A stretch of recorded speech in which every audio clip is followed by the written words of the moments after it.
Today, we're going to dive into one of the absolute biggest puzzles in all of physics. Think of it like a colossal accounting error in the universe's energy budget. It seems like reality itself is hiding most of its energy from us, and a wild new theory might just explain how. So to get a sense of just how big this problem is, let me ask you a question. What do you think is the single worst, most spectacularly wrong prediction in the entire history of physics? We're not talking about missing the speed of a falling apple by a little bit. We're talking about the energy of empty space itself. The answer is off by this much. That's a 1 with 120 zeros after it.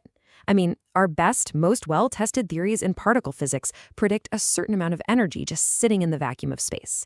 But when we go out and actually measure it by looking at how the universe expands, our number is 120 orders of magnitude smaller. This isn't just getting it wrong, it's the biggest failure of a prediction ever.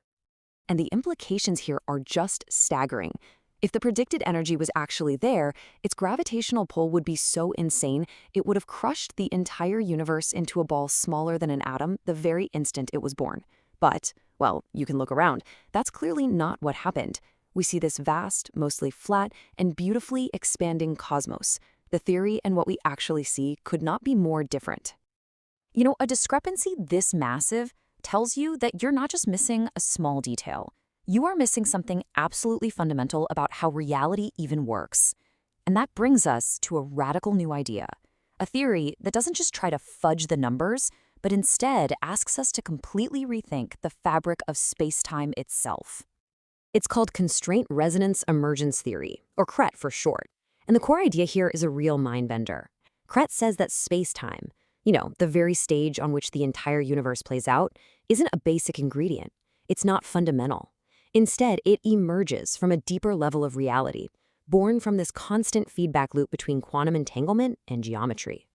At its heart is this constant, two-way street, a feedback loop. So down at the quantum level, the patterns of entanglement between particles actually give rise to the geometric properties of space. But it doesn't just stop there.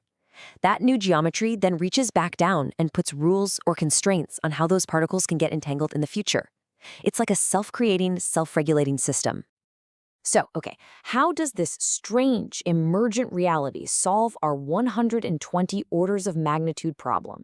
Well, the answer lies in how it does its accounting, a kind of secret, cosmic bookkeeping that hides most of the universe's energy from gravity's prying eyes.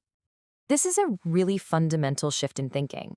In Einstein's general relativity, the standard view we've had for a century is that all energy, no matter what kind it is, curves spacetime.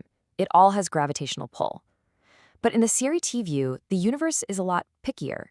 It says that only changes in energy, gradients, differences from one place to another, are actually allowed to bend spacetime.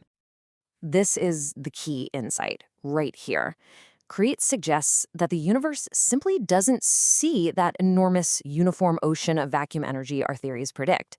Gravity is essentially blind to the constant background hum. It only pays attention to the lumps and the bumps, the stars, the galaxies, the things that represent a change in energy density. So how exactly does the universe pull off this filtering act? Well, the theory gives us a few analogies to help picture it. Maybe it's a global readjustment, where the universe as a whole just tunes a setting to cancel out all that background energy. Or you could think of it as a spectral filter, where the laws of physics are just plain deaf to that constant energy hum. The bottom line is, the energy is cleverly redistributed or just ignored, so it doesn't mess with the overall shape of space. Okay, this is a fascinating idea, for sure. But a scientific theory has to do more than just solve an old problem. It needs to make new, testable predictions about the world. So what are the actual observable consequences of a theory like CRET? Well, first, it predicts something called cosmic amnesia. You see, in the early universe, there were violent phase transitions that should have radically changed the vacuum energy. CRET says gravity would have just shrugged and ignored it. Second, it predicts what we see. Only lumpy things with varying energy like stars and planets should gravitate. And third, and this is so important, it does all this without needing any new exotic particles. The mechanism isn't a thing, it's a fundamental rule of reality. And that brings us to the most important question for any new scientific idea. Is it just a cool story, or can we actually put it to the test? In other words, can we prove it's wrong? Because a good theory isn't just one you can prove right. It has to be falsifiable.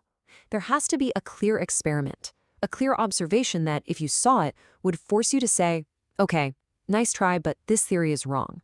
So what would it take to break Crete? The theory actually gives us some really clear kill switches. For instance, if a super precise lab experiment managed to show that a uniform field of energy does, in fact, curve local spacetime, Crete would be in serious trouble. Or if we looked deep into cosmic history and found evidence that those old phase transitions did cause huge gravitational shifts, the theory would be toast. And finally, if it turns out quantum entanglement has nothing to do with gravity, well, the whole idea just falls apart. You know, what's really beautiful and elegant about this whole idea is where it finds the answer. The thing that hides the energy isn't some undiscovered particle we have to go searching for.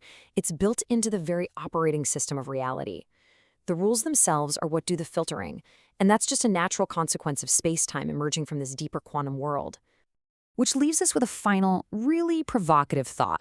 For centuries, we've seen gravity as this fundamental force woven into the very fabric of the cosmos.